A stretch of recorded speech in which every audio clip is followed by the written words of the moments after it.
Okay, so I'm going to try the short version, long version technique. This is the short version. I want you to write down what this means to you, what this means about romance, and what this means to you about who I am. First of all, the Christos means the anointed.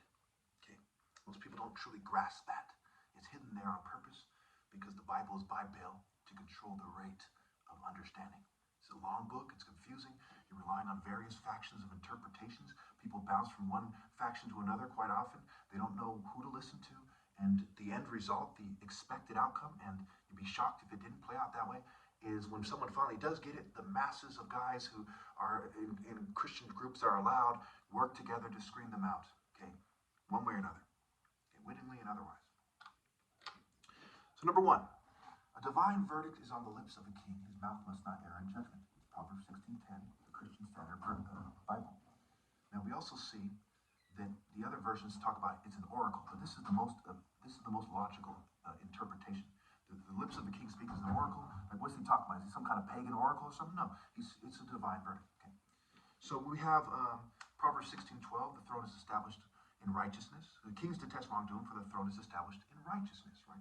It's Proverbs 16. It pretty much spells it out what to look for in a king and what his role really is.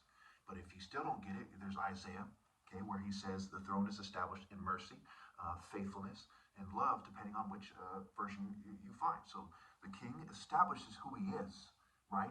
You know him by his fruits, by his offspring. Be fruitful, multiply. Okay, by come from a long line of people. My dad's a brain surgeon, gave away $300,000 a year in free service. He transcended what other people are doing, other black people are doing. Hebrew is an Afro-Asiatic language. Therefore, we must look for black people first. Okay. And outside of Ethiopia, the Igbos are called the Jews of Africa. We can go on and on about why that is. Who's actually called because of their works versus who has a label that's accepted in the world when Satan is the god of this world, who wants to confuse you about the image of Christ, and that has to do with the flesh and what people detect, and not only this, and also the essence and the spirit of the person. Okay. So this leads us to my next point. Okay, heartache. Okay. Heartache crushes the spirit. Proverbs 15:13. I'm probably going to put all this in one picture, all the scriptures in one picture outside of this video, so you get it. Okay. So leads to my next point, point 3. Psalms 45:9-11. Daughters of kings are among your honored women. At your right hand is the royal bride in gold Ophir, O-P-H-I-R, however you say it. Listen, daughter, and pay careful attention. Forget your people and your father's house. Let the king be enthralled by your beauty. Honor him, for he is your Lord. Again, I tell you, listen, daughter, and pay careful attention. Forget your people and your father's house. Let the king be enthralled by your beauty. Honor him, for he is your Lord. Now, they're doing things to make it harder for me to sound like myself. That's not how I sound. Proverbs, okay, and people sound like that are satanic, racist white people who pretend not to be racist. They're liberals. So, right. Which leads me to my fourth point. Proverbs 18:9. One who is slack in his work is brother to one who destroys. My fifth point, Proverbs 4:23. Okay. Above all else, guard your heart, for everything you do flows from it.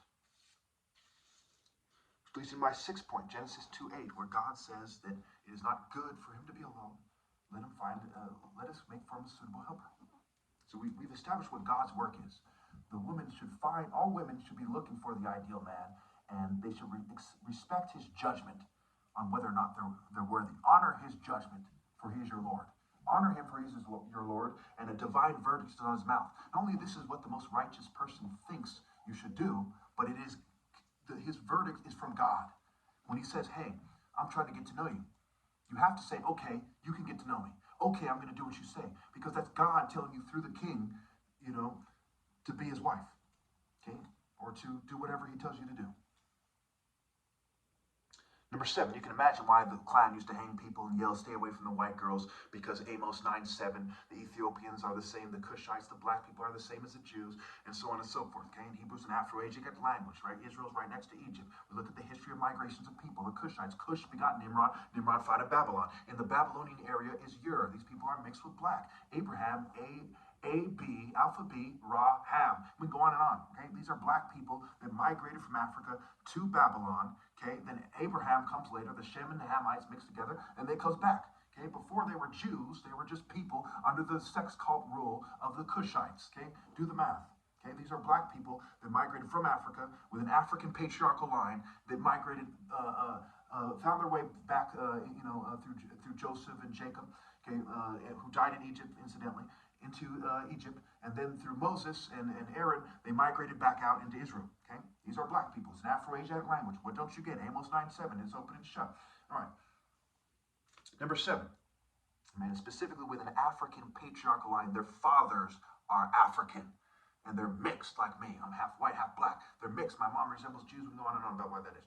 All right. So leads my 7th point. The king's role. 1 Samuel 16:13. Okay. Christos means anointed. David is anointed in front of his brothers. In Revelations, Jesus says, toward the very end of the book, in the last chapter, he says, I am the root and the offspring of David and the bright morning star. Okay, so he's not saying David's anointment didn't count. He's saying that what anointed David was what anointed him.